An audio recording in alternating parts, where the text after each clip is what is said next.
హిందువులకు ఎందరో దేవుళ్లున్నారని ఒక్కొక్కరు ఒక్కో దేవుణ్ణి పూజిస్తారని అన్నారు సీఎం రేవంత్ రెడ్డి. దేవుళ్ల విషయంలోనే ఏకాభిప్రాయం లేదన్నారు. ముఖ్యమంత్రి రేవంత్ రెడ్డి వ్యాఖ్యలను కేంద్ర మంత్రి కిషన్ రెడ్డి ఖండించారు. దేవుళ్లను అవహేళన చేస్తూ మాట్లాడినందుకు క్షమాపణ చెప్పాలని డిమాండ్ చేశారు. హిందువులలో ఎన్ని దేవతలు ఉండరు? ఎంతమంది దేవుళ్ళు? 3 కోట్లుండ్రా? ఎందుకున్నాయి?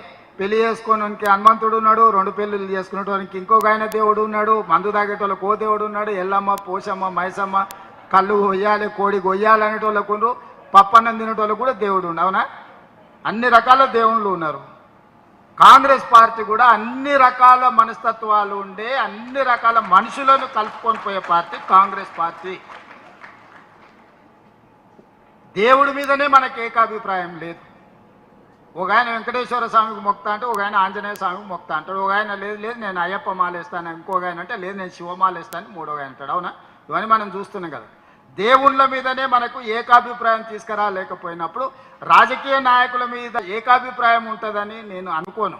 హిందువులకు సంబంధించినటువంటి దేవులను అవహేళన చేస్తూ తెలంగాణ ముఖ్యమంత్రి రేవంత్ రెడ్డి అహంకారపూరితంగా మాట్లాడినటువంటి మాటలను నేను తీవ్రంగా ఖండిస్తా ఉన్నాను. హిందువులకు అంతమంది దేవుళ్ళు ఎందో అవసరమా? హనుమంతుడికి పెళ్లి కాలేదు, మందు దాగటోళ్ళకు ఒక దేవుడు. ఈ రకంగా అనుచితంగా వెటకారంగా